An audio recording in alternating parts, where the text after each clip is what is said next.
Here are the treat stretching tips we're going to discuss today. First, we're going to talk about how to hold the treat safely. Then we're going to talk about the type of treat to use. We're also going to discuss recognizing when your horse is cheating and remedies to avoid cheating. And finally, we're going to talk about when to give your horse the treat as you're doing the stretch.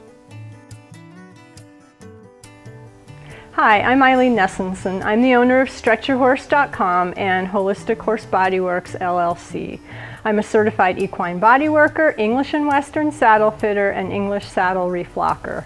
I'm also a certified yoga instructor, thermal imaging technician, and certified in the application of elastic kinesiology tape for horses.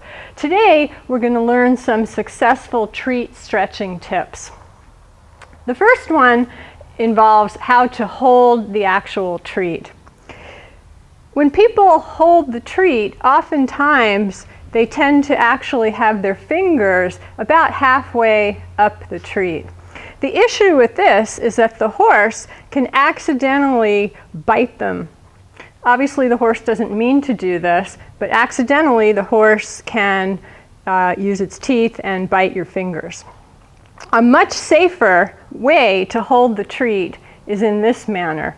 This will also give you a more successful stretch because when you hold the treat like this, the horse will tend to lick and gnaw on the treat as opposed to sinking its teeth into the treat.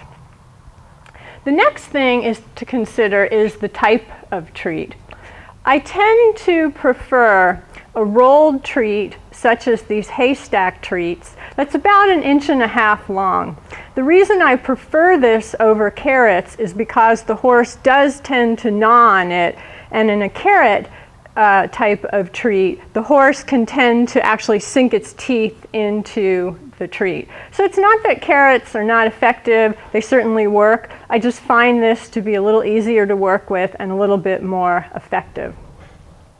The next issue you want to consider is cheating. And horses are phenomenally intelligent when they think of ways to cheat. One of the ways that horses cheat is instead of standing square, they'll take a front foot or a back foot and they'll move it to the side. Another common issue is they'll take a foot and they'll move it backwards. The horse can also actually take a back leg and try and crunch it up toward the front of their body. And finally, the other common way that horses tend to cheat is they'll turn their whole body away from the stretch, so their hips will actually swing out. There are some remedies for this. First of all, if your horse tends to turn their hips and actually move away from the stretch, it's great to put your horse up against a wall when you're first learning any kind of a treat stretch. So that can be very, very effective because then they will not be able to move out of the way of the stretch.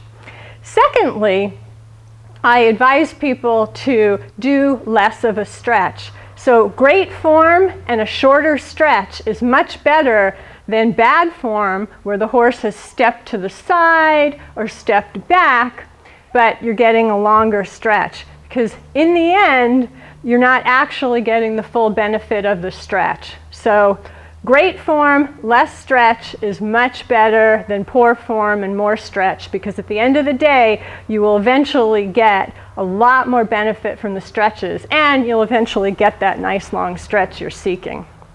The other thing that people tend to have issues with when they're using treats is that the horse, even if you're holding your treat very safely, can tend to lunge at the treat. What I advise people to do if this is happening is actually move your hand forward so you get less stretch, and actually keep your hand closer to the horse's mouth. Generally speaking, this will stop that lunging action.